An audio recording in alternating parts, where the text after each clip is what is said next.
Всем привет! Вчера вышло краткое видео по управлению парком, которое также можете просмотреть по стрелочке. Сегодня же разберем более расширенно, что разработчики нам рассказали на официальном форуме. Перед просмотром не забудь подписаться, ну и палец вверх. Приступим. Вольеры для наземных динозавров. Ваши наземные динозавры содержатся в огражденных вольерах.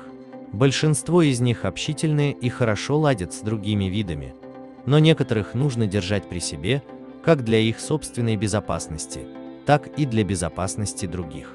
Например, следует держать отдельно трицератопсов и стегозавров. В игре есть множество типов заборов и стен, от обычных стальных заборов до бетонных и электрифицированных.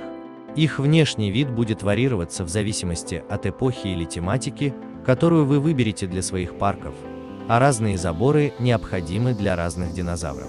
Ваша главная цель – сделать ваших динозавров счастливыми и комфортными, поэтому вам нужно будет настраивать их вольеры, используя растения, источники пищи и воды, а также типы грунта. Несчастные динозавры станут беспокойными и попытаются вырваться наружу. Крупные тероподы, такие как тираннозавр и цинишжоузавр, обычно пытаются биться головой о заборы или ворота, чтобы сломать их, тогда как стегозавры и другие тиреофороны, скорее всего, будут использовать свои хвосты. Более мелкие теропод, такие как дилофозавр и велоцираптор, обычно пытаются взобраться на неэлектрифицированные заборы, чтобы спастись. Заборы, ворота и динозавры имеют определенный рейтинг безопасности. Если рейтинг безопасности динозавра выше, чем у забора, он сможет разрушить забор, а затем разгуляться по всему парку. Если рейтинг безопасности забора выше, ваши динозавры все равно будут пытаться вырваться, но не смогут разрушить забор или ворота, получая при этом травмы. Затем вам нужно будет отправить свои МВА для оказания медицинской помощи. Забор никогда не убьет динозавра, но может причинить ему вред. Ворота также можно атаковать и сломать, а сломанные ворота не закроются должным образом, что облегчает побег для любого доисторического наземного животного, стремящегося выбраться.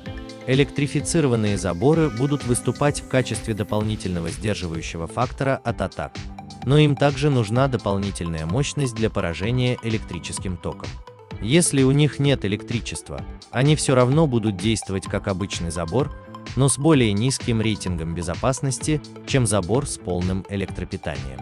Велоцираптор и дилофозавр не будут взбираться на электрифицированные заборы, а вместо этого будут атаковать заборы, используя свою голову или тело. Если забор теряет силу, они могут попытаться взобраться на него. Вольеры. Летающие рептилии будут размещены в вольерах. Эти куполообразные конструкции являются модульными и могут быть соединены вместе, что позволяет создавать уникальные и динамичные корпусы. Инкубатории и смотровые площадки прикреплены к стенам в заранее определенных точках.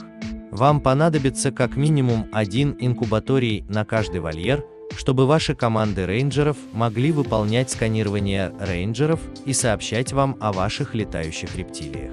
В одном вольере могут жить несколько летающих рептилий, но вам нужно убедиться, что у них достаточно места для их территорий. Как и у наземных динозавров, у них также есть желания и потребности, которые необходимо удовлетворить, чтобы им было комфортно. Вы можете изменить интерьер вольера, используя типы почвы, растения и другую зелень, и вам понадобится одна или две кормушки для рыб, чтобы их можно было кормить. Несчастные летающие рептилии могут попытаться сбежать, пробив куполообразный потолок. Новой особенностью вольеров является то, что теперь через них могут проходить экскурсии, при условии, что по бокам есть входные и выходные ворота. Это предоставит вашим гостям более близкий и личный вид на ваших летающих рептилий и обязательно вызовет у них благоговение. Лагуны. Лагуны – это новые модульные водные среды обитания, в которых обитают ваши морские рептилии. Как и в случае с вольерами, лагуны имеют модульную структуру и могут быть расширены в заранее заданных точках. Инкубатории и смотровые галереи прикреплены к стенам лагуны в заранее определенных точках, и ваши команды рейнджеров соединятся с инкубаторием для выполнения рейнджерских сканирований морских рептилий. Вам понадобится по крайней мере один инкубаторий на лагуну, чтобы знать желания и потребности ваших морских рептилий.